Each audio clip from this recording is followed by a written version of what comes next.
Hello. Welcome to what actually for me is an impromptu UTOKing with Gregg with one of my favorite people, Bonnita Roy, who wrote me. I think we're going to talk about some stuff that came up in Transcendental Naturalism and get her take, which is grounded in a deep and strong naturalism, I know. Bonnita, hey, how are you? Yeah, great. I was on a video conversation with Brendan Graham Dempsey, both of whom I met this summer, you and he, and he called me a fierce naturalist. Okay. He said, you have a fierce naturalism. Let's do it. Let's explore your fierce naturalism. Do it. Okay. So I did watch the Transcendent Naturalism videos. I know there's another one coming out, at least with Jim and Rita, and then I think there's another one with Brett or something. Yeah. Then, Brendan Graham Dempsey comes, and then Brett, and then Jordan Hall, and a bunch of other people. We're gonna. This is an ongoing unfolding. Okay, so I'm just in the middle of that series, and I just want to say that I think what we're going to talk about parallels it. Okay. But it's not going to fit inside that series so much from the get-go. But it did help me frame kind of what I want to talk to you about, because you and I, we've had some cool conversations, but there's always a slippery slope, there's some non-conversation that's wanting to happen that hasn't happened. Okay. Let's have the non-conversation. Yeah. Let's see if we can reveal this. Okay. So I wrote down 10 things just to frame what I think can establish the grounds for us to build on our conversation. Okay. So number one, in watching the Transcendent Naturalism series, and also this was confusing to me in the Consilience conference that you gave, is that so you and John are arguing against scientific reductionism. That's clear. That's clear. Okay. And so there's scientific reductionism, there's transcendent naturalism. Now, I'm not between transcendent naturalism and scientific reductionism. I'm somewhere else. Okay. I'm over further. So this is a little bit of the sliding slope, because when I say science, I'm not talking about moving that way. Okay. I'm talking about moving beyond, let's say, what I understand as transcendent naturalism. So you could just think Michael Levin's work, or neurophenomenologists. These are scientists, but they're not reductionists. Okay. So anytime I use that, it shouldn't be like I'm trying to bridge. Perfect. Good for us to know. And of course, I think. Yeah, I mean, if you're a material, we can just go with who the hell's a reductive materialist mechanical person anyway. Well, if you're in academia, you probably run into them more. You do run into them. Yeah. Okay. All right. So I hear you. Yeah. So I think we all know this. I think most of the 10 things I'm going to say we know, but it'll help us structure, like, what are we talking about here? Okay. I appreciate it. Okay. So now I'm going to say there's this thing that was introduced by the object-oriented ontologists, and Graham Harman said there is a phenomenon of reducing upwards. Okay. Which he called overmining. So we don't want to reduce downwards, scientific reductionism, but I'm going to perhaps sometimes call this is overmining, or reducing upwards. Okay. So just keep that in mind. I don't have a specific example, but this kind of this range. Okay. Are you framing that as a problem when you do that, or are you framing that as that's actually valuable to do that? I misheard that. Okay.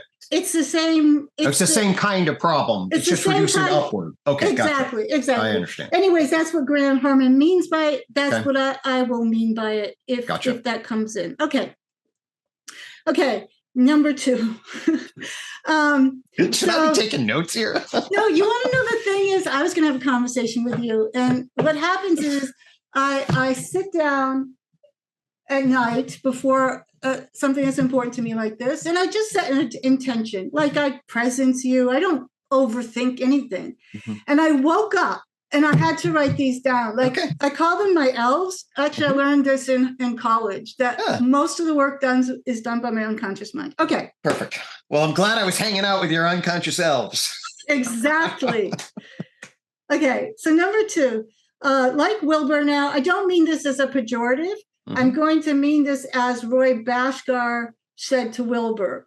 you have a taxonomy. So the tree of knowledge is a taxonomy. Okay. Mm-hmm. And then the way your taxonomy works is you have the levels emerge. Okay. Now I'm going to say that this is, in my arena, which is on this side, highly problematic. Okay. Okay. Now I understand it, and I think it works in the middle, but I'm going to try to argue that we could do something really cooler. All right. Okay. So for me, emergence is like blah, blah, blah, blah, blah, and then a miracle happens. Here it is. Now we're here. Blah, blah, blah, blah, blah, and then a miracle happens. Okay. Blah, blah, blah, blah, blah, and then a miracle happens. You might as well invoke the hand of God. Okay. So now, here's the thing. Language may never be able to articulate the finely grained continuity of matter and life. Mm-hmm.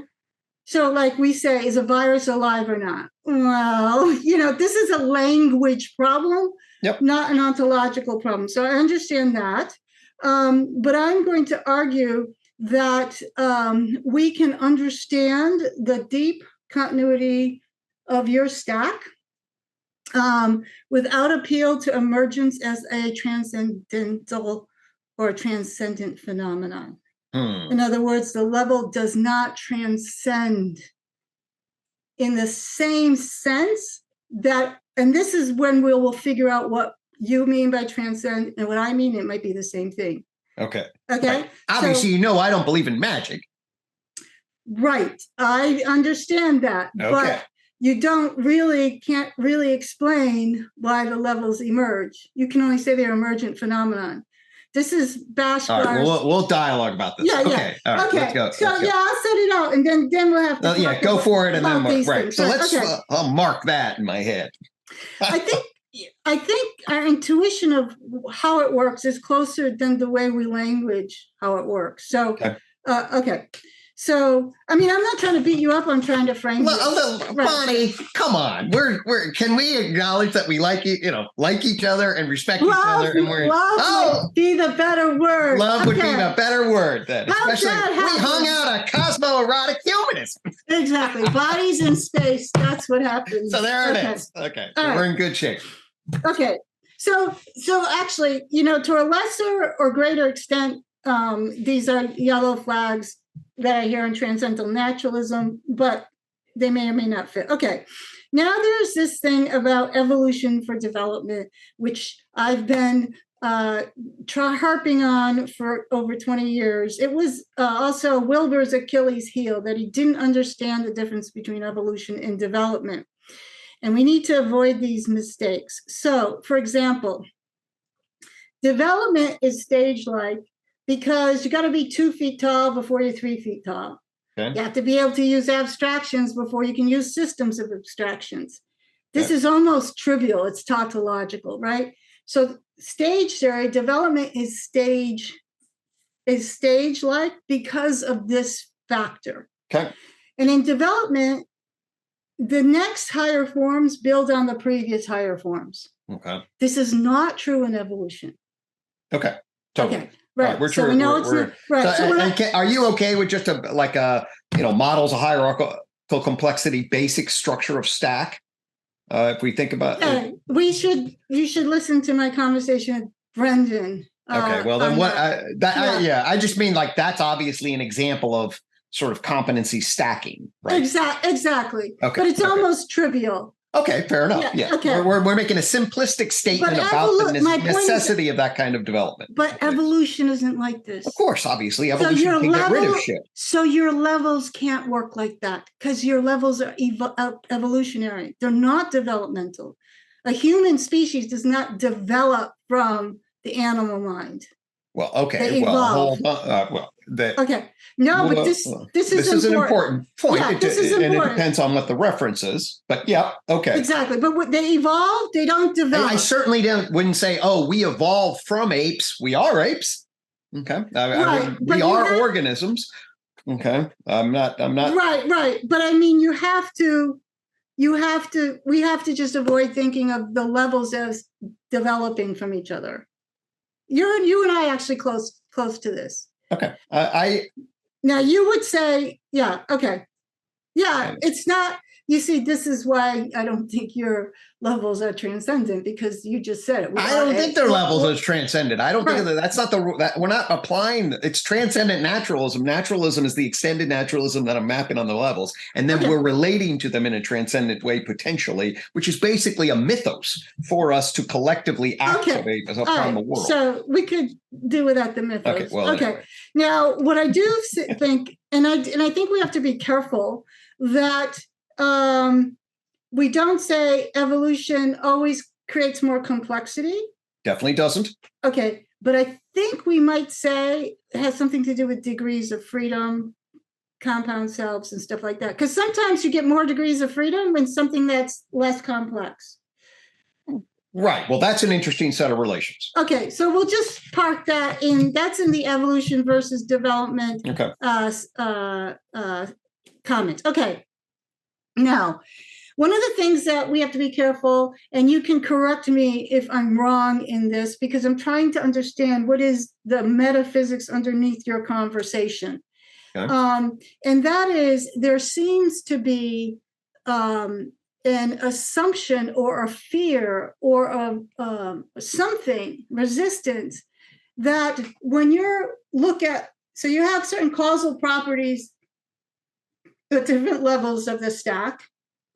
And it seems to me that there's a fear that once you get to like the body or the natural world, that the only causal properties down there are Newtonian.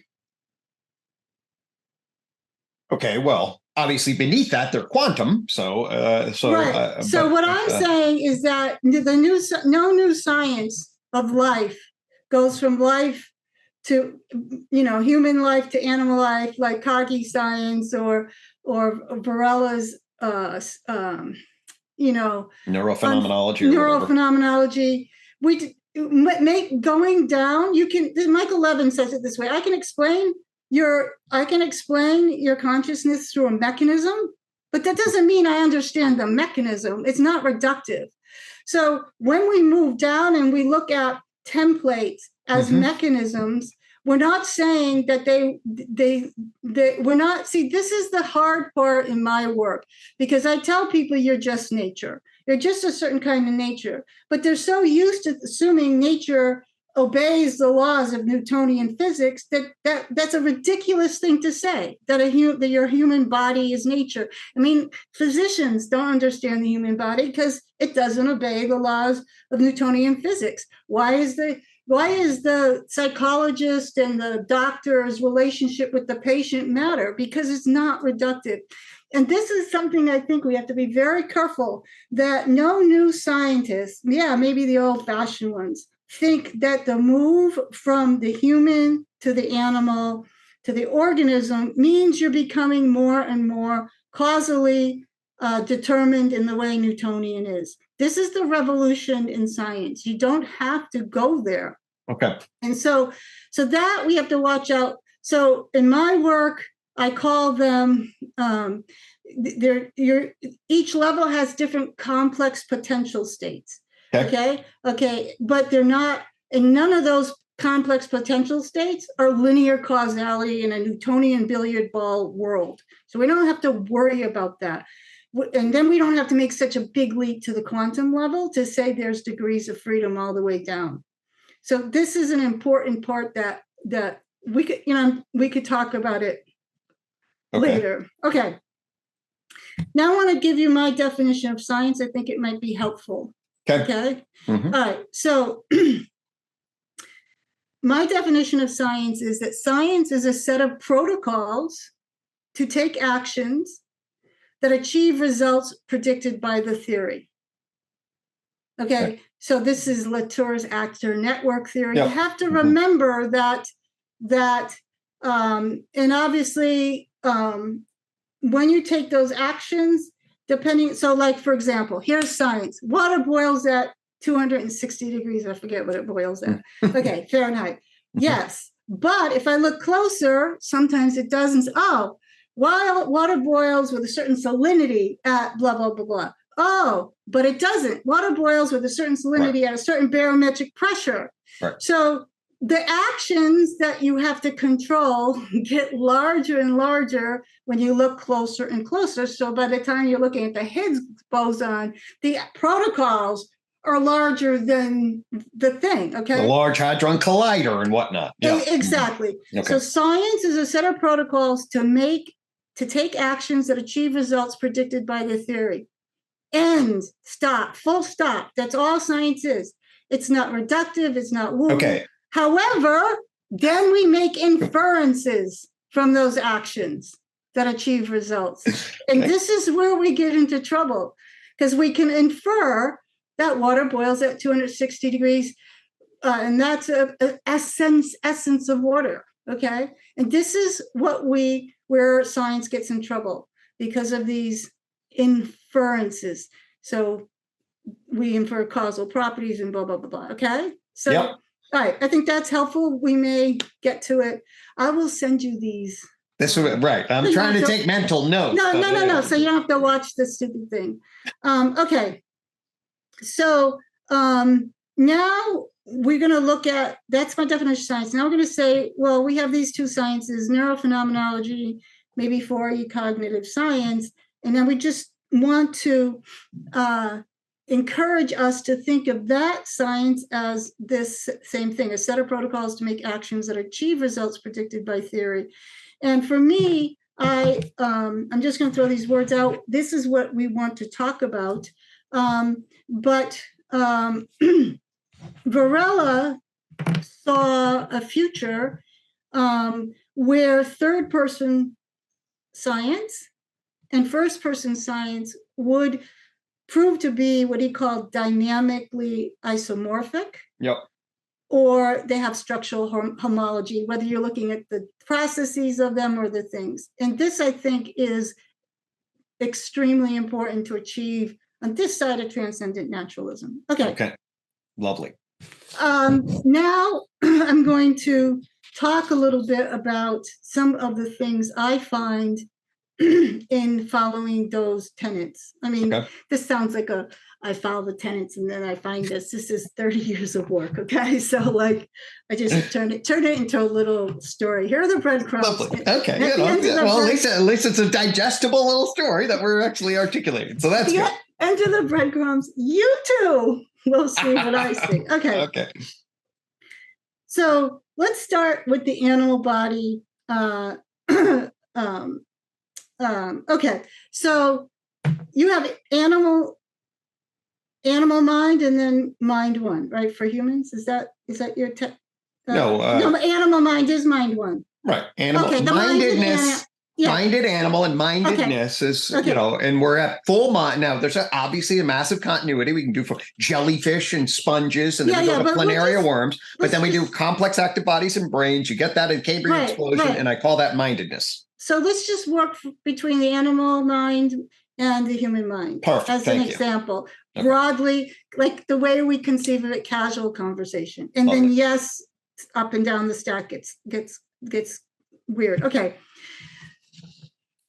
So the animal body, as we know clearly, is the template for the human body at some point. Humans are animals. Humans are animals. Exactly. Clearly. Exactly. Bilateral symmetry, all this stuff. They're fucking apes. They're primates. They're great apes. There's just no doubt about that. Or at least within this frame of mind, you'd have to be in a totally different supernatural whatever. Or maybe we're aliens. I don't know. But as far as I'm concerned, we're great apes.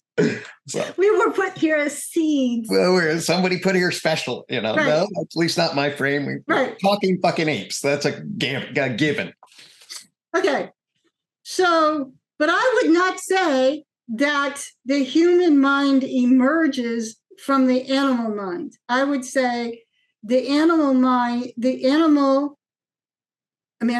don't even like calling it the animal mind. They're both, to me, mind is something the body does. So this is weird language for me. Okay, so let me just throw this out and see. So one of the things I teach is that when you look at the perceptual system of an animal, okay? sufficiently sophisticated animal, but then I can bring it into the sensory motor, but we're not doing that right now. Okay, you will see that the perceptual system, that all the organs of perception contribute to two subsystems, an egocentric system and an allocentric system. Okay. And so when a rat looks out into the world, he's a perfect example of my animal here. He looks out into the world. He knows the tree is there related to himself here, but he also knows there's a kind of a map, an allocentric or world-like map. He knows where that tree is related to everything else. So as he moves around, he doesn't get confused. Like I used to watch my dogs. I used to have this live in this little A-frame, and we were looking out over the mountains, and there was the whole thing was windows, and then they'd see a squirrel run like this, but the dog door was back there, and they immediately knew to run there because they have an allocentric map. Okay, right, and so egocentric participation produces allocentric maps, even in bees. That's why they can do the. That's why they do the dance and show you where they are. Okay. Totally. So you have these two subsystems. Okay. I argue. Okay. Then there's something happens in certain animals. Is that in a rat, you can simulate your environment.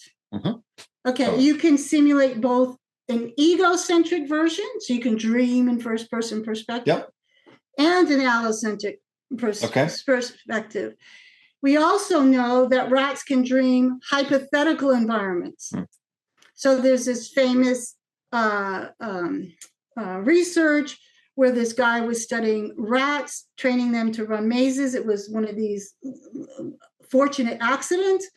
But instead of watching the brain activity on oscilloscope, they have like things in their head, he realized that he could hear patterns more finely than see patterns. So instead of having an oscilloscope, he had it make sounds. And he could tell from the sounds that the computer was translating. He could tell if the rats were running maze A or if they were running maze B. Cool. Okay. Now, one day he was taking notes. It was late at night. He forgot to shut his machine off, and he heard a rat dreaming. And it wasn't dreaming maze A, and it wasn't dreaming maze B. Cool. It was dreaming a combination of them. Lovely. And then it went on to be heavily researched. So when we dream, we create hypothetical environments. Now, this also explains the phenomenon that people have in laboratory rats of them leaping ahead of. They learn faster than you imagine. But it would be important for a rat to learn how to move around this tree and that tree. And the chances another tree would be sort of like both of them. And so he pre-learns, okay? Now, but rats can simulate the environment. They can simulate hypothetical environments. And of course, we can do that too, except the things we simulate are just we're fucking insane. But way off the track, okay? Right. Okay. All right. So now,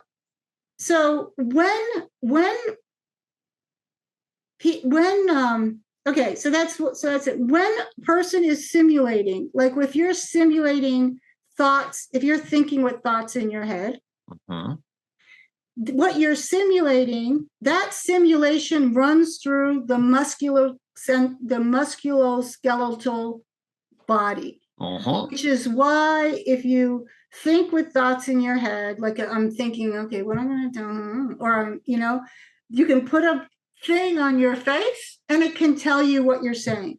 Yep. There's no minded activity that doesn't process through the same structures that the perceptual animal activity processes. It just is not, there's no extra normal mental processes. Okay. So internal perceptions also follow the two subsystems. Okay. And what I say is mind, and we call, we have a casual way of talking about the mind and the psyche. I claim, and you can get to Jane Austen's work.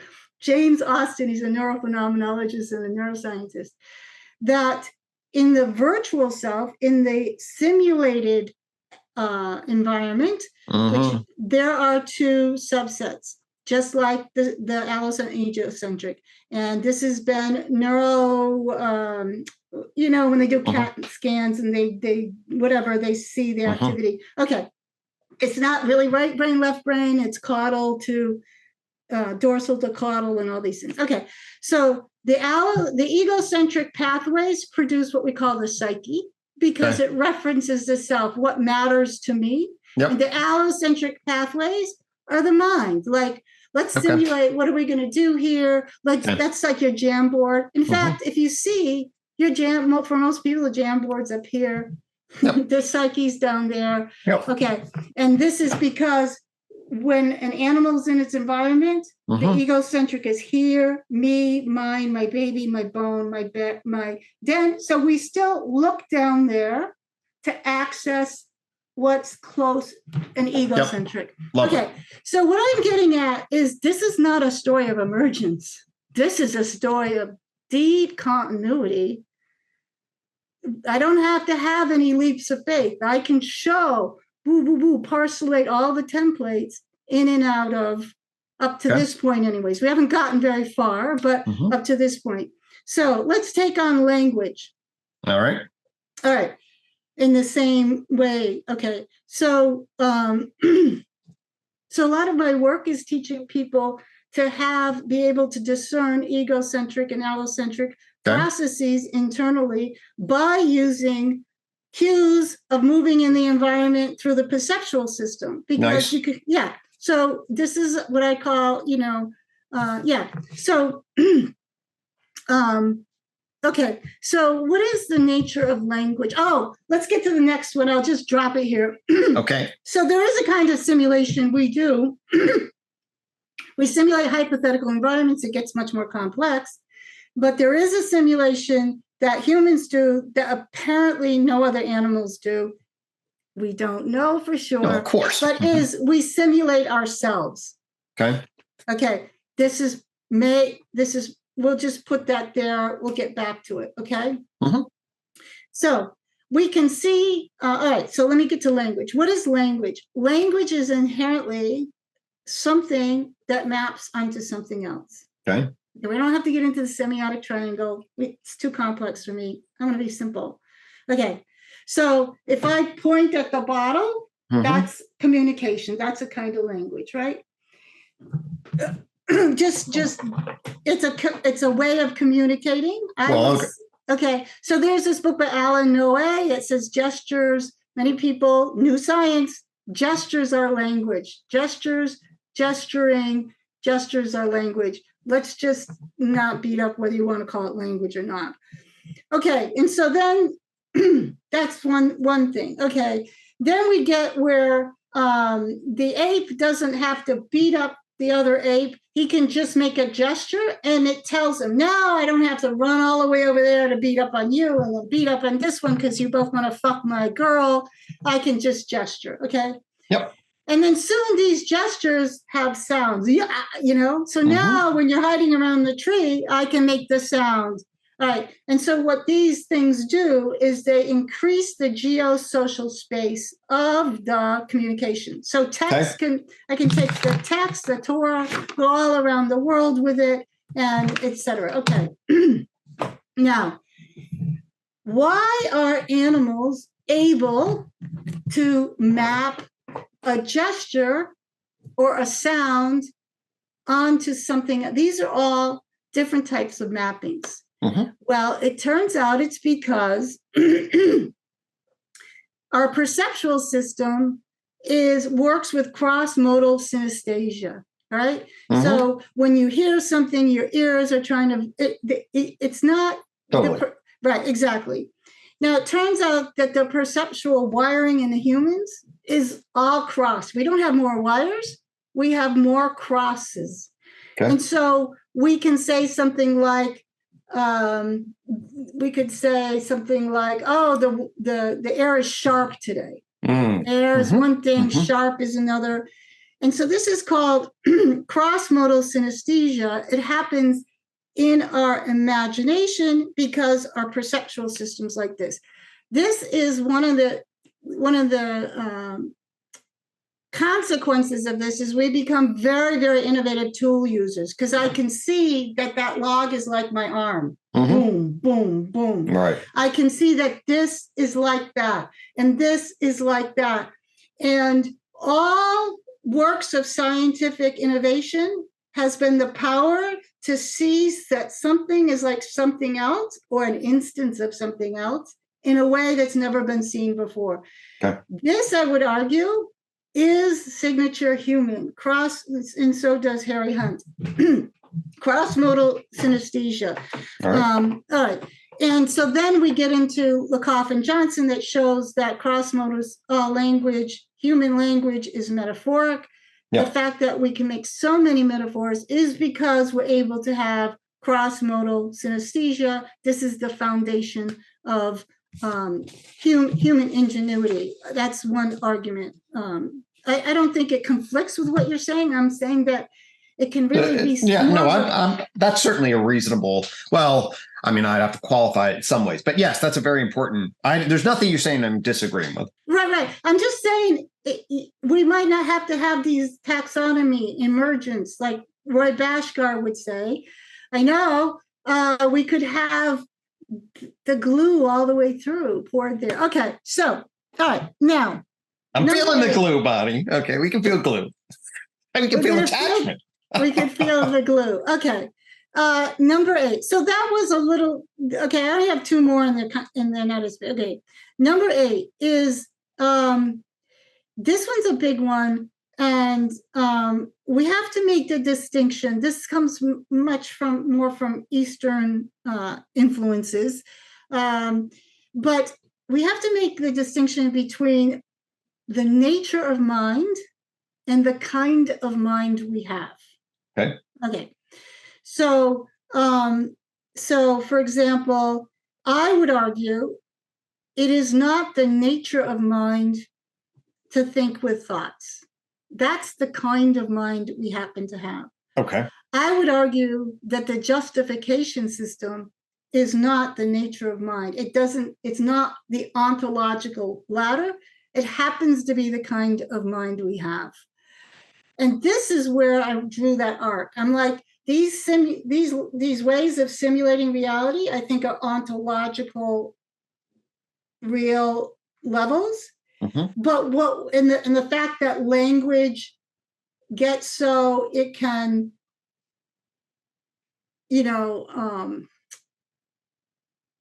increase itself across geosocial space, is these templates are ontologically part of the ladder. But what we justify and how we justify and how we use language, this, I think, is all contingent. Okay. That's fair. Okay. So we have to be careful not to say, because the justification system's so complex, that it then leads to the next evolutionary mutation. Okay. Agreed. Okay. I wouldn't want to say that. Okay, I'm glad you said that, because sometimes that's what I think you're saying. And that's what we were trying to suss out when we were at Maple. Like I was saying, but and so for me, it's like, that's an interesting how you make that distinction. Okay. So simulations I already went through and simulate the self. Okay, I'm done. Those were my first thoughts that I didn't think of, but my else thought of, that I thought, so that's you can either ask clarifying questions or throw back. I think we have a cool yin yang going with my black shirt and white thing and your black and white shirt. How's that? Well, these things have a way of showing up, don't they? See, I'm counting on the gray. See that you're gray. Well, we can then blend into the gray, right? And see where the gray areas are. All right. So, let's get a couple things clear. Okay. Yeah. All right. Anybody watching the show cannot hear, and tell me if you heard this. When we say transcendent and talk about emergence, We're not saying that magic happens like the hand of God. That is not what we're saying, to get us from one level to another. The tree of knowledge is crystal clear about this is a continuity to discontinuity relation, but there's an absolute continuity. And indeed, basically, when I jam, although I think it's an inadequate theory, and I think we need things like Michael Levin's work, and I have this guy, John Torday, who I used to follow. I don't think evolutionary theory, the way it's currently framed, is up to the task of really filling in all the gaps. But basically, there's an natural selection, genetic, cell theory framework that allows us to jump from biochemistry into molecular biology, into the emergence of cells that are then replicating themselves, right? Okay, there's no magic that's happening there, but there are. But you understand how some people use the word emergence and they don't. It doesn't mean anything because they just invent something emerges. But don't. Okay, that's But yes, that's fair enough. Let's be clear. Right. Then John, I even wanted, so here's what John wanted that. John calls that strong emergence. So we can, maybe some people just use the term emergence. All I'm saying is I think as you get complexification, the whole then contextualizes the part, and they're holistic processes that need to be understood. And those things can't be reduced to the parts. Okay. Now we have to talk about wholes and parts. All right. Well, is that an 11th thing? Yes. Okay. No, because we have to get the terms first. And so you hear that John and I we're not talking about magic, especially in our extended naturalism. Magic, I don't think you believe in magic. Okay, or the hand of God, I know, but I'm saying if you it's not clear what you guys mean by emergence. Because it's just, and then this emerges from that. But then I want to say, but how? Right. Well, okay. So life emerges out of pools. I like, why am I blanking on his name? Damer, I think, was just on Jim Rutt twice and was really articulating warm. Can I say something? I hope there's no traumatized people in the audience whose parents fought a lot. This is not okay. Yes, for anybody in the audience, this is for me. All I feel is I'm enjoying this with love. Trigger warning. Trigger warning. I was trying to get Bonnie on my show, and now she's graced my presence with my show, and I'm delighted. And so it's just a trigger warning. This is if you and you have to be able to discern real, genuine hostility from playful engagement that enables us to grow. This is good. Okay. Yeah. So emergence. I certainly don't think you guys believe in magic or you're trying to hide the hand of God, but it.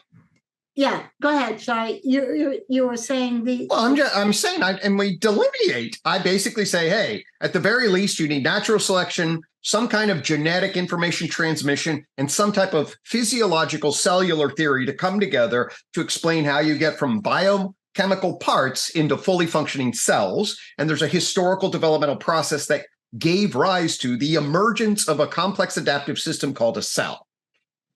Okay. But what if the biochemical parts have causal properties that are actually more like the next level than you think they are? That's a great question. Although I would argue as you go down the stack. I mean, I have the periodic table of behaviors that list out 12 different levels. And as you go, first off, there's the whole, what is an organelle and what's a prebiotic structure and what is it doing like a virus, right? But by the time you get to a water molecule down into a hydrogen atom, you've lost whatever that is. Okay. I mean, I don't think we really disagree. I really don't want to, for this, I don't want to go that far down the stack. Yes, that's, I'm fine. I'm done with that. I just want to make that. No. We could do this later, but I don't want to go down that far down the stack. Yeah, we want to stay. It's a lot. Like we're just in this little. Okay, I'm happy to stay. Okay, and the other, I should have taken notes, and I'll go back and listen. I'll write you a long note. No, I'm going to write them for you too, so that you don't have to watch. Let's have an ongoing conversation. Here's another thing that I'm like, yeah. What do you want to put in? Okay, I want to. Let's not conflate communication with a loose definition of language, and not separate propositional, symbolic, syntactical language. That's what I am talking about.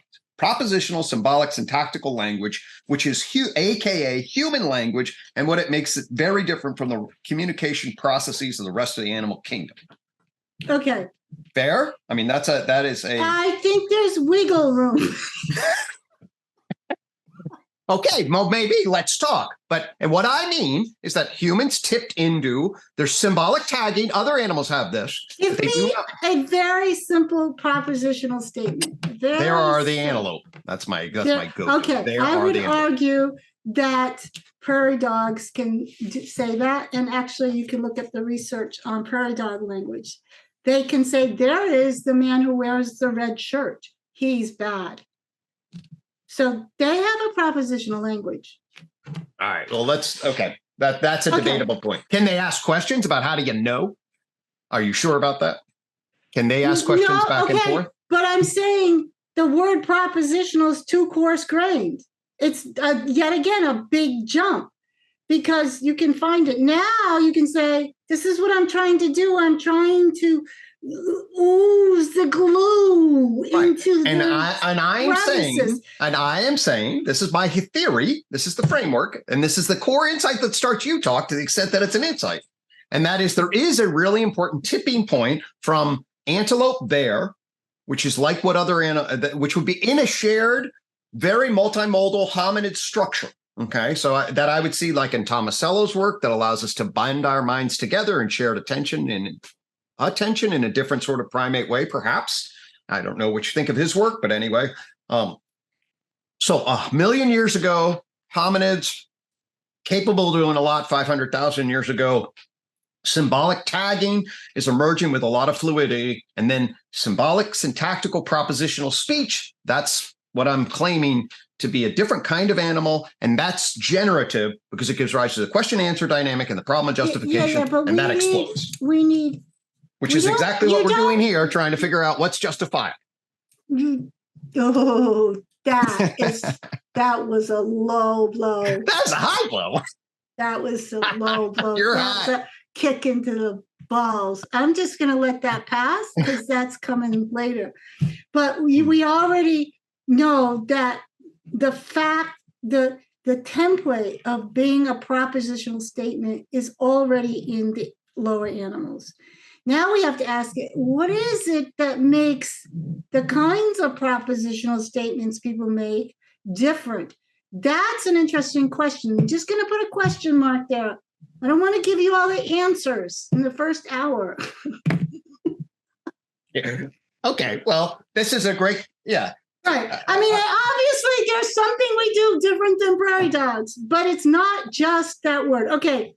Tactical. What is tactical in what's a tactical?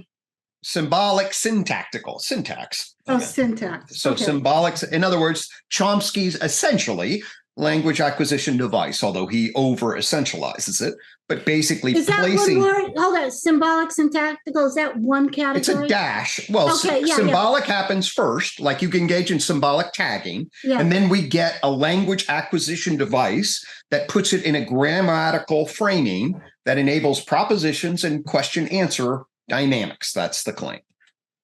Question-answer dynamic. Meaning that you can make a statement. Their antelope can't really be challenged directly. It can only be embodied and enacted in a particular way. There are the antelope makes a positive, that's what a proposition is, a positive meaning statement that we can then imagine sort of takes up space. And as it takes up space, there's negative space around it.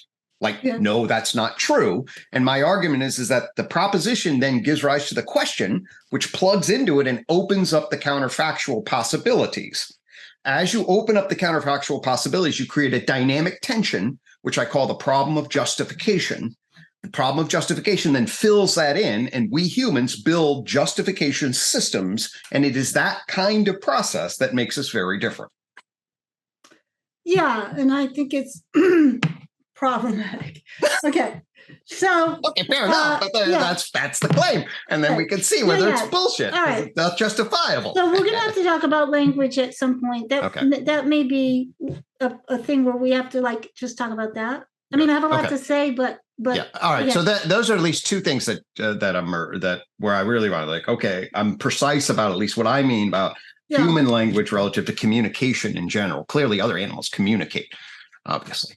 And thus they have a language in that sense, but they don't have symbolic, syntactical, propositional language like us. That's what I would say.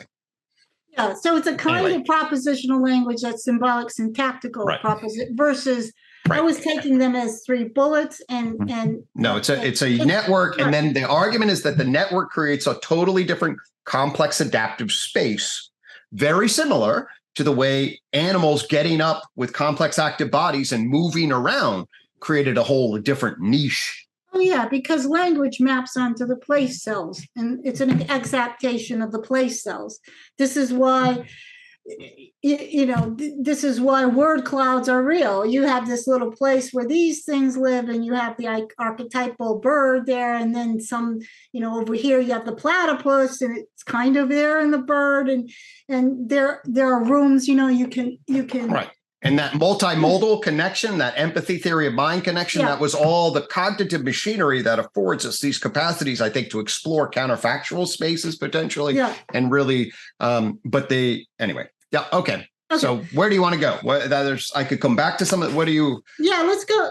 I just want to say one thing because it's a dingleberry now. So we just park it. And then we'll come back to yours because I wrote wholes and parts. At some point, we have to make sure wholes and parts and the misuse of those categories is a real problem. Like, as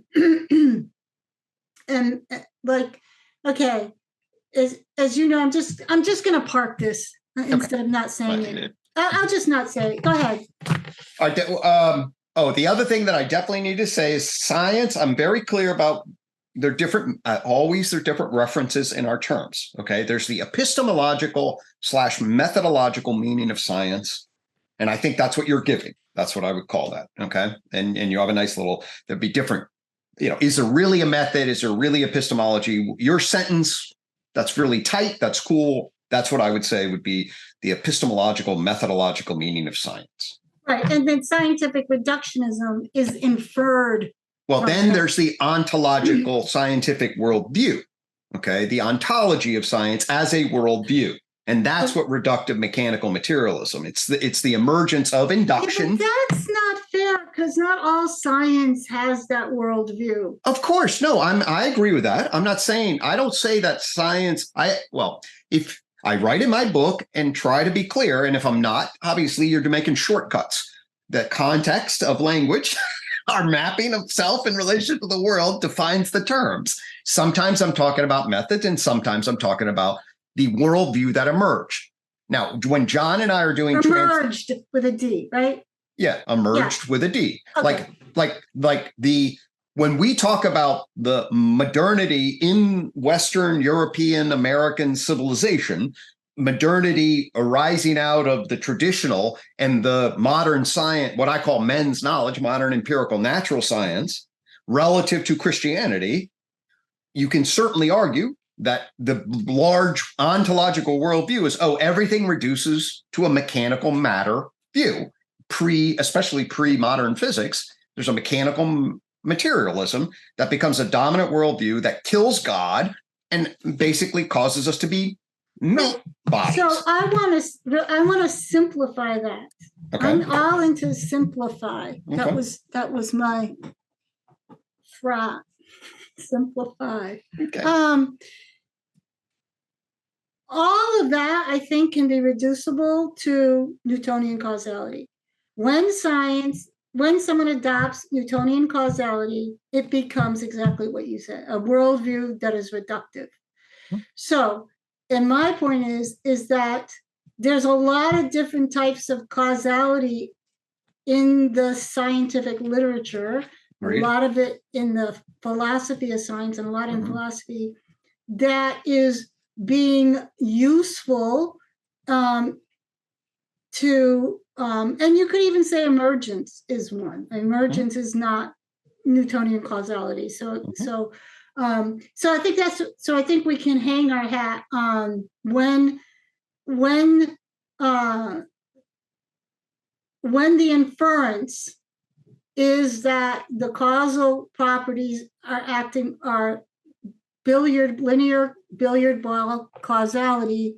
This is a error that needs to be corrected. And I would argue it's an error even at the level of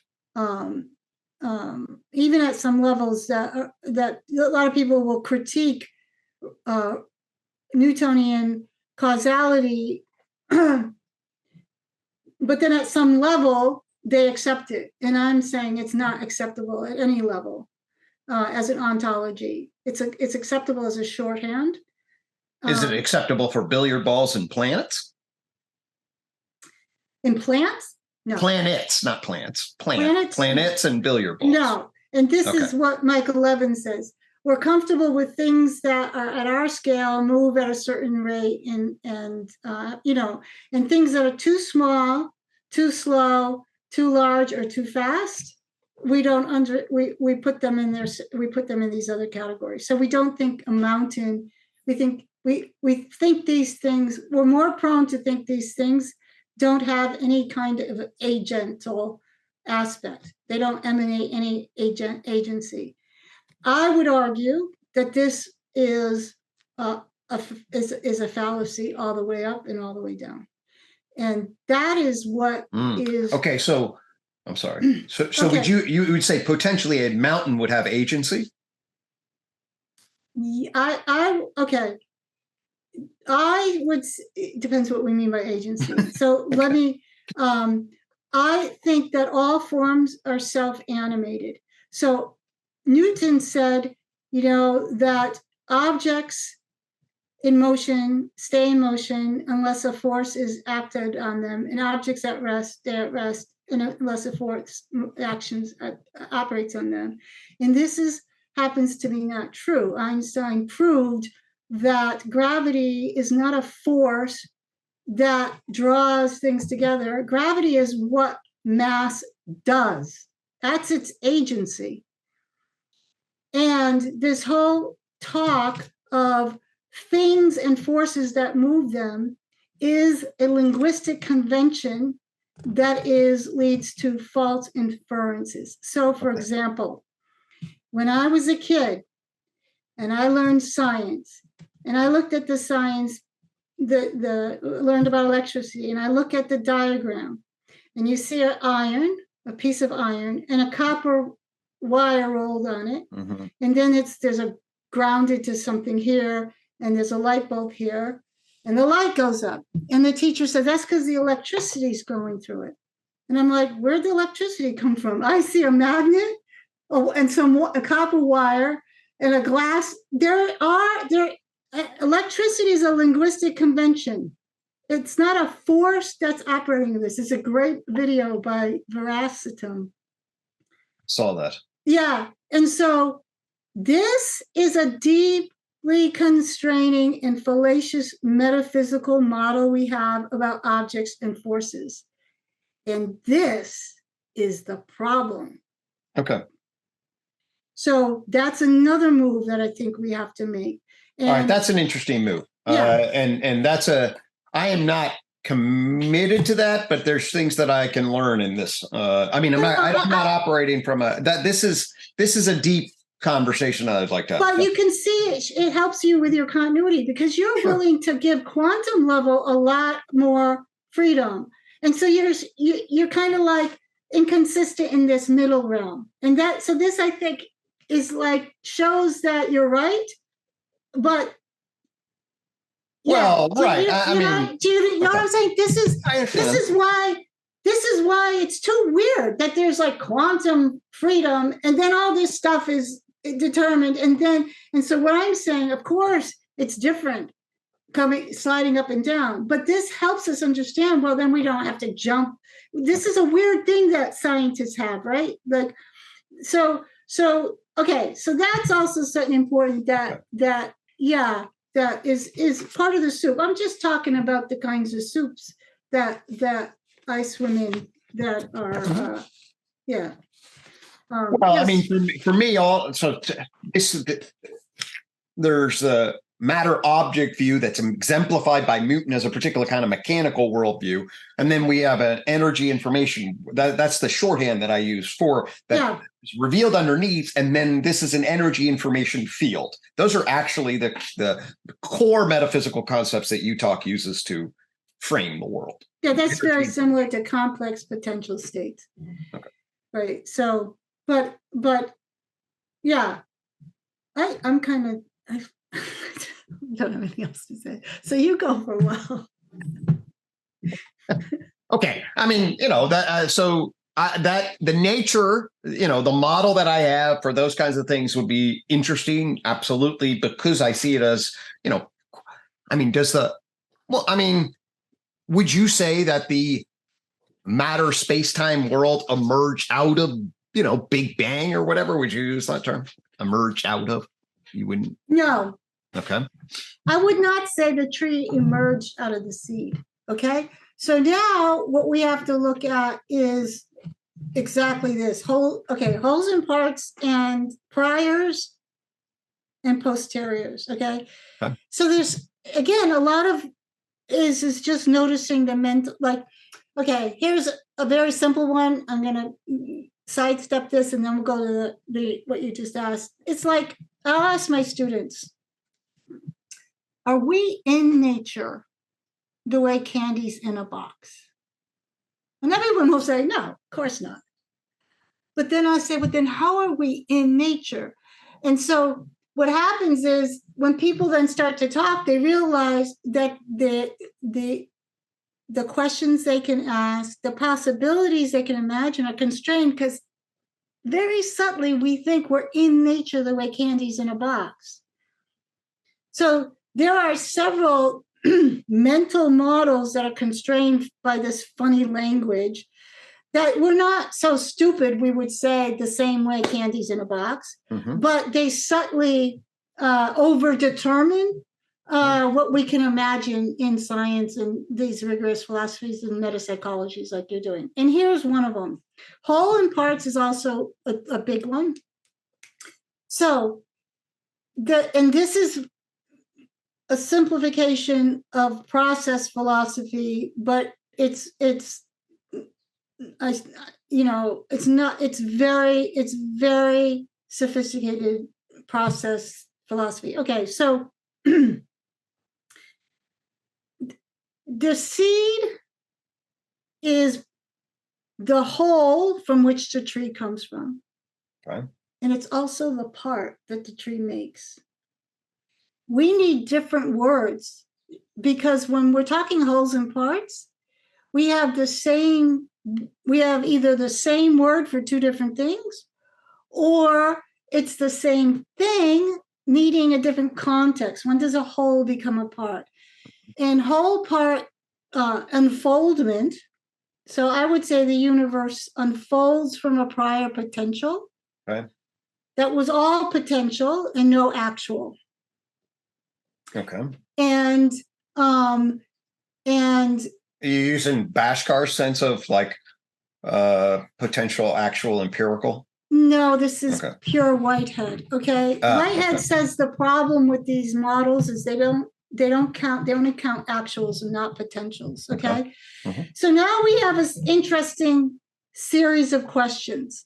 Is the seed, the prior seed, more or less complex than the tree? Impossible to answer. But when you see and so what's more complex has to do you have to know if it's more or less complex, a whole or a part, a prior potential or a posterior actual. And understanding this is a big part of this conversation that's happening or not happening. If you there's nothing wrong with your model, and I'm saying that we could have fun jamming it into this. Oh yeah, no, obviously. Yeah. I mean, and it's a frame that's actually built, as I try to tell people very clearly. I mean, what I'm building is at least a part of a frame for the 21st century. And what I mean by that is I'm contextualizing it in a knowledge system that is then going to be completely irrelevant, probably, or just part of a lineage. This is not like, I don't have any foundational elements. I'm embedded in American psychology, for Christ's sake. That's not kind of much in the way of foundational elements. But I find certain things inside of that. I've been doing metaphysics for a long time. Okay. So anyway. Is the tree more or less complex than the soil it grows from? You see, this is the problem with thinking that things are more, because you can automatically feel it, that you're picking and choosing what you're seeing. Okay, but I will say this. We can, what the tree of knowledge, the cones, those upside down cones are doing, is they're tracking a process of complexification that is our historical trail, a process of complexification, which is the process by which parts are yoking up to become wholes. So there are electrons and protons, and they become hydrogen atoms. Okay. So, and then atoms become molecules, and molecules become biochemical parts, and biochemical parts coalesce into cellular wholes, and then they become prokaryotic to eukaryotic by fusing to become a greater complexified whole, and you get multicellular kingdoms, and then you get organization around a multicellular system in an animal, and you get groups of animals, and then you get layered on top of that a particular. So I will say there's a complexification process that is our historical lineage. Is that fair? Yes. Okay. So now we're going to switch to the notion of a compound individual. Notion of a what? Compound? Individual. Compound individual. Okay. Now, this is Michael Levin's work. And that is when, so my cells have agency, the cells in me.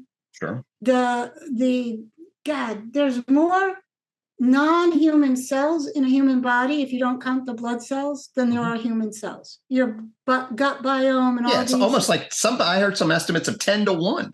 Exactly. So this thing is a compound individual. Clearly. Okay. So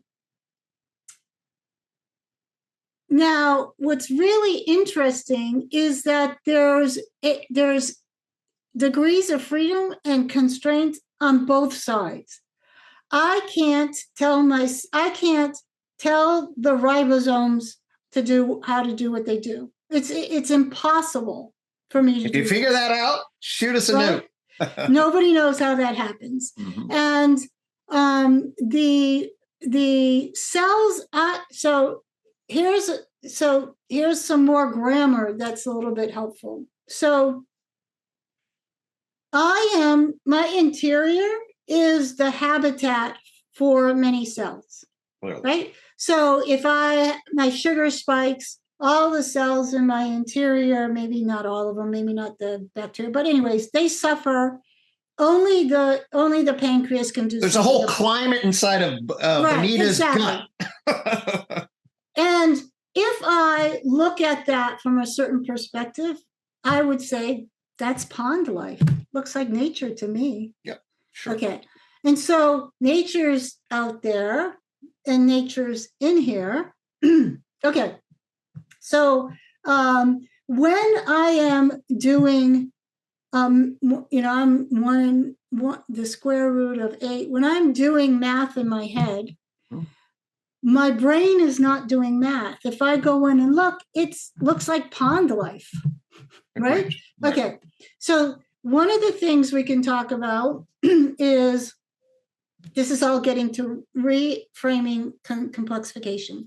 Okay, so there's a couple of things we know is that when I am, let's take the beaver, it's easier. The beaver is moving around the pond, and when we move in our environment, when I see a tree, there's the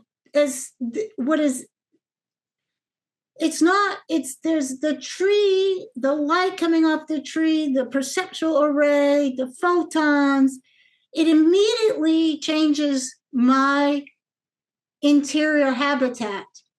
changes. The light is the tree's an affordance. We can do some Gibson stuff here, right? Exactly. Okay. So my habitat is ingressed into my me as a habitas.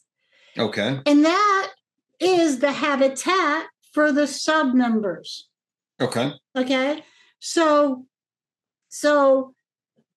that, to me, that's what your complexification is showing. It's the iterative growth of habitat and habitats. Okay. And so it's AKA the compound individual. That's what Michael Levin talks about it. So now this gets very weird, because people, just like the beaver swims in the water, people swim in language. And this is something we'll talk about in terms of what ChatGPT does. And because if you're a person and you grow up, let's say a person not in the near future, and you're in a knowledge economy, and what do I mean by a knowledge economy? There's very little actual real knowledge being created in our economy. It just gets compounded because it happens to be the economy we're in. There's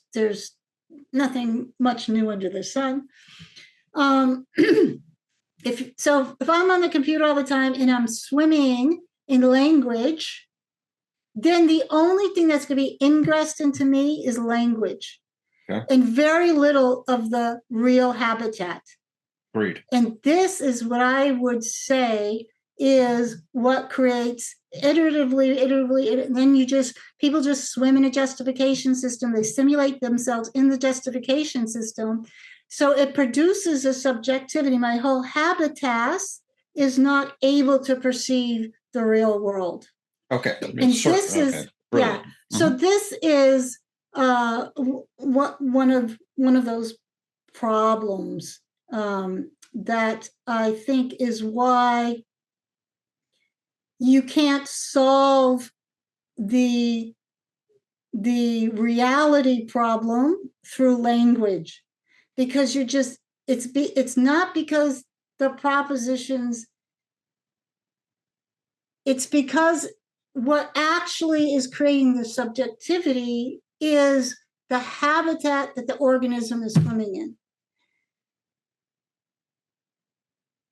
I don't disagree with that. I mean, at the level of, certainly what I think we're fundamentally disconnected profoundly because of the way in which we play and swim in language relative to the world. And the fact that we can simulate ourselves. And the fact that we can simulate ourselves and doing it. And I think that the digital world is going to just make that, ever more, depending on how things evolve. But so if that's not the direction of the new human, what do I think is the direction of the new human? So this is where. Well, when you say direction, you think is this the direction you want us to go, or you think we're going to go, or what? What do you say direction? So the stack, the true evolutionary stack. I mean, the thing is, we could be wiped out and it could start over and stuff like that. Right. But let's get to something that's like not now more spiritual. Like, what do I see as I don't see what spiritual is in language and justification. Are we getting to your fierce naturalism at the level of what it means in a spiritual sense? Yes. Okay. I'm going to glue the highest spiritual intuition. Hey, listen, we're hearing it now, perhaps. To something a bee can do. Okay. And you got an audience. I think we can tap into it. They always clap too soon. They always clap to the fierce naturalism in them can connect. Okay. So there's I'm going to do a little metaphysics, but I do it pretty light. Okay. Okay.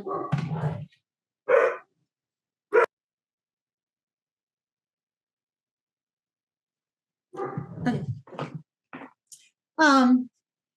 So there's two types of abstractions. Hartshorne did a really good job talking about what I'm going to call the categorical abstractions. He didn't use that term, but it's easy to understand. Who did you mention? I didn't hear the Charles name. Hartshorne. Okay. Who was a Whitehead process philosopher, gotcha. who wrote about process theology.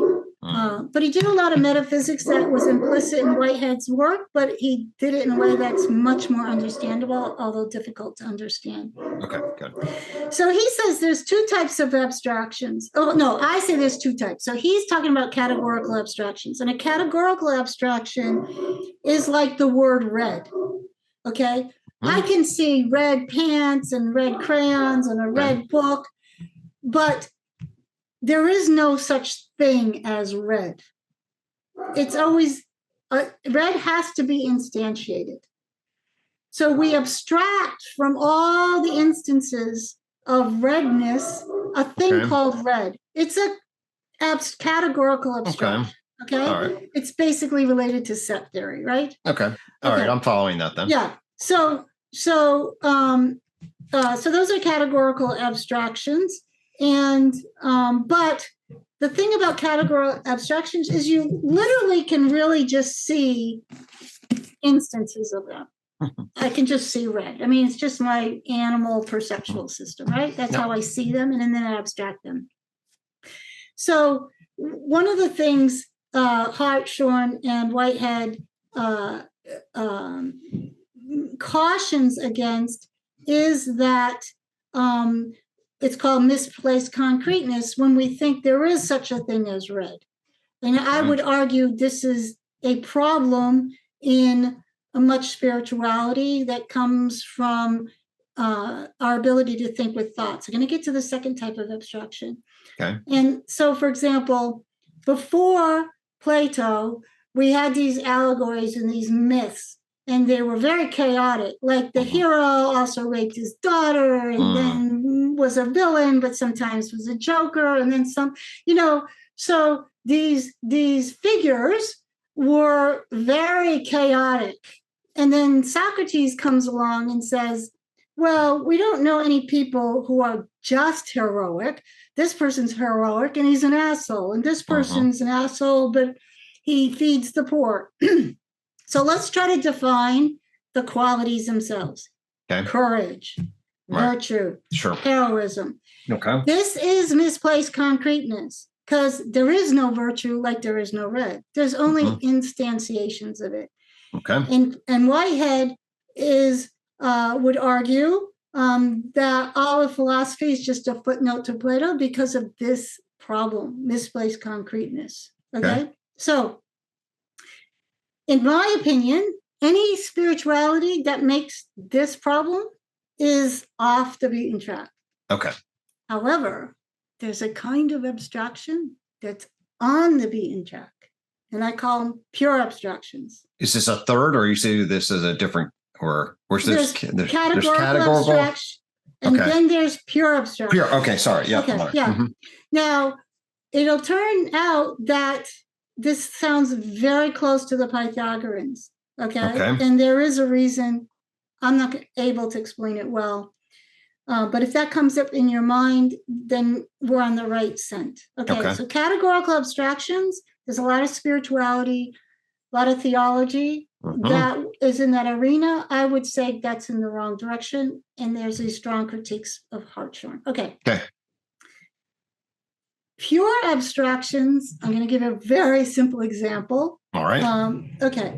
So if I draw this and I say it's a circle. Right. Okay. I draw this line in a certain way. Linguistic convention is that it's a circle. That's all I'm saying this is. Okay. Now, if I say, where is the center of the circle? You automatically know what it means, but there's nothing there. Okay. Fair. It's there and it's not there at the same time. Okay. That's a pure abstraction. Now, at a certain level, the circle is too, but I just wanted to make it one level. So the circle is there and the center is there and not there at the same time. So unlike a categorical abstraction. You really don't see it the way you see red. Okay. But it's really there. And the Buddhist Songtantika, or there's some Buddhists, that's a different argument. I argue that the mind is an organ of perception, and that's what it sees. Okay. And that's what I train people. And when I train them spirituality, it's very similar to that. And you can only learn that by studying nature. And the bee, when he comes and he does his waggle dance, is diagramming a pure abstraction. Okay. A certain angle toward the light, they see the light come through the sky, and that creates an angle and all this stuff. Okay. So I would say this is on this ontological stack, deep continuity. And now here's the kicker for your audience. And this is a lot. I mean, I'm trying to give you my whole frame. Okay. I'm loving it. Yeah. Can I ask a quick question though? Yeah. If we say sort of categories of abstraction, say for things in the world like redness, what about like mathematics and pi?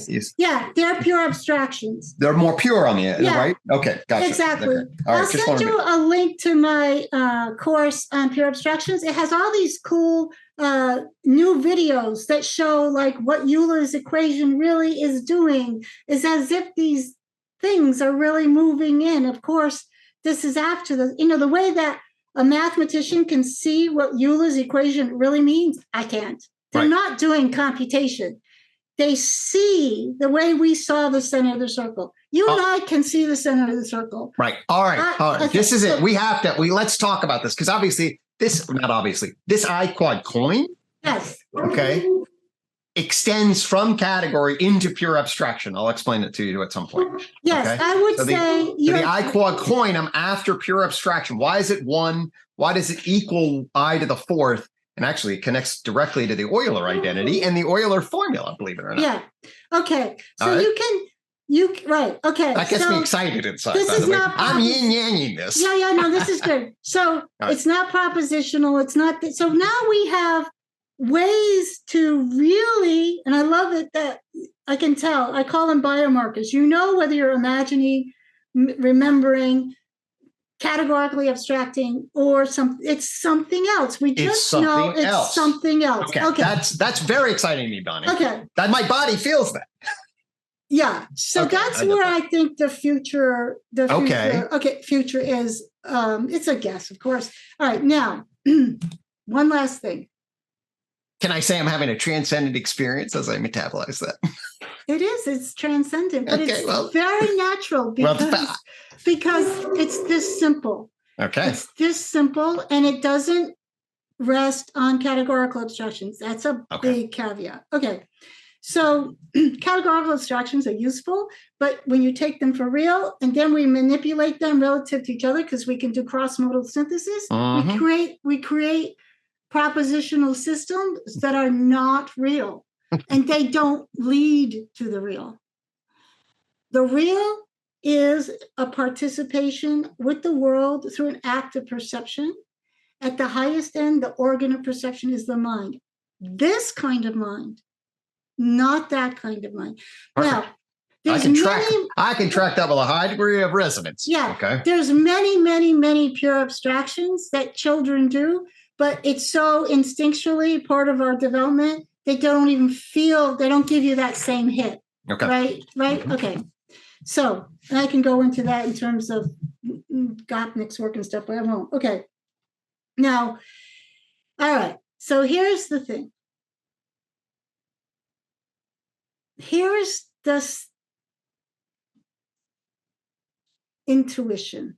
It's an intuition that I've worked on for a long, long time and organized it with these things. Okay. So the ego, the ego self is part of the psyche. I don't want to get into the whole thing. We could talk about it, but it's part of the psyche that is the simulated egocentric perception. Then it gets all kinds of schemas around it and stuff like that. Okay, we're there. I'd call it the self, but ego self, whatever, we can dive. Yeah, because I'm going to talk about the big self. Then there's capital self or whatever. Atman's, or at least if that's where you're going. Exactly. Okay. Now, the psychological schematic self is a structure that is culturally conditioned into a person. Like Chinese people, I don't know if there's any Chinese people like this anymore. The whole world is modern. But Chinese people don't go like this, me. They don't think they have like a homunculus in there. They think they're distributed in cultural systems and stuff like that. Okay, but but let's not overshoot that. I mean, a Chinese person can be like, I have feelings relative feelings relative to other people.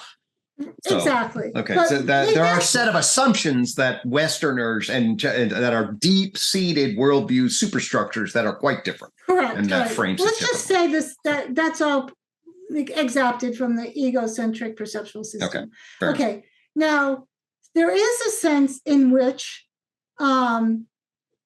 we simulate the self, and it operates as a categorical abstraction, and we think it's real. And then the Buddhists can debunk this. Yeah. Or, the constructed self, blah, blah, blah. Now, what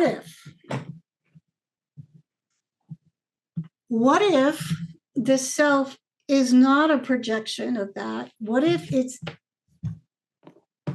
introjected because it's a pure abstraction and actually in reality, because we swim in it, we recognize it. The self, so my whole teaching leads to two things. One is, are you saying see the self as a pure abstraction?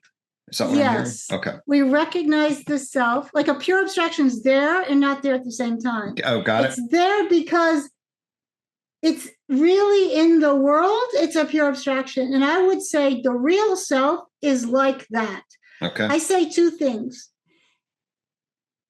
And it's a reversal of Western Buddhism. I would argue it's more like real Buddhism, but everybody does that, right? You can fuck with the translations. I would say that when we are aware that we are aware, what are we aware of? The body as awareness, as a sensory awareness. But I would say when, not this lower egoic construction condition self, but when we are aware of the en soi, the pour soi, that experience is for me, I think we are intuiting a pure abstraction. It's actually a real aspect at all levels of the universe. Yeah. And now we have what the compound individual is.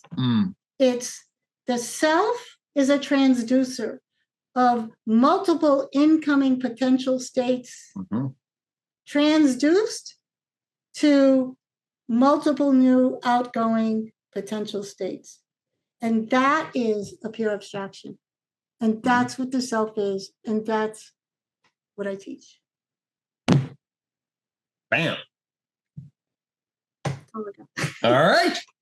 Lovely. Okay, so I think here's what I propose. This is great because I go on record as something else in the atmosphere that. All right. Well, I'll tell you what. Here's what I propose. Let me let you write some of that stuff, and let me digest this and metabolize it in relationship. Because I actually, my friend, we just posted a blog called "Wake Up to the Identity Matrix." Okay. And it's one of the top blogs in psychology. It had 36,000 hits in 24 hours. So that's pretty good for me. Wow. Good for you. And what it is, I tell the story of my dad. Okay. It's a fake story. He did watch the United States women's soccer team. And of course they lost kind of a brutal game. He followed that stuff. And he was disappointed for the hour of whatever that had happened. And then I said, hey, let's imagine that he got super depressed and then got suicidal in relationship to this. Okay. And then all I wanted to point to was there's an event in the world that he's perceiving. Okay. So then you have a sensory perceptual orientation to pick out a figure. And then you identify with that. So then he extends himself and then he generates meaning in relationship to it. So this is his psyche attaching to this in the world. And then this becomes his whole world. He loses sight of an allocentric. Exactly. Potentially. And then he can simulate that he's in the middle of this stuff versus you're a body in space. Exactly. Exactly. You can simulate that. Yeah. Exactly. And then we imagine him sort of waking up and getting perspective. Okay. Yeah. And then we imagine everybody, the wake up to the identity matrix is, people, if you're not aware of this already, you do this all the time. Yeah. Right. Okay. And essentially what I would say is I'm starting to point to, maybe to use a perspective on the self that allows it to see it as a pure abstraction. Yeah. Okay. Yeah, I mean, there's a lot more to talk about, but I'm just saying I want to build on there's a bridge here. And like I mentioned, my friend Rob Scott, I think I'm going to be connecting with John. Actually, I'm going to see him for the first time in person. We're both going to France for this response. You've never met John in person? I've never met John in person. Oh, that'll be so lovely, though. That's cute, right? Yeah. So yes, all I have is he more than 2 dimensions? That's what my map has to say. My map is now going to test, and I will I have that as an abstraction. John must be more than just 2 dimensions. When I first met John online, there was Nathan and there was me in the Zoom, and then John was down there, and Nathan and I were there first, and we were talking, and then John showed up, and I started just watching him because I thought it was a video of John. And then I had anyway, it's lovely to see you in person. It'd be nice to see John in person. Yeah. Anyway, John, in his and I think it was his first respond, he was working some about sort of the recursive relevance realization framing of abstractions and ultimately getting to a point where he saw it and it dissipated, and all of a sudden he was essentially just observing almost. Yes. That sounds kind of similar. Yes, I noticed that myself. I can't remember how I noticed it, but I did remember that, and that is part of the conversation. All right, so there is a I hesitate to use the word an emerging or an unfolding. There's an unfolding conversation to be had in relation.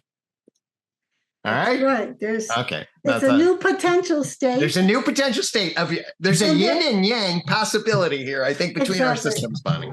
Awesome. And so we could I'll write up a little of what I talked about. You write up a little. We'll post this. You could, okay. We'll do I'll post it to my I'll send you the link. And this is, this is their first. This was a great talk. I remember I invited you on the UTOKing with Gregg, and we didn't do that. And then I'm here. You just had to be at the right. We had to be at the right.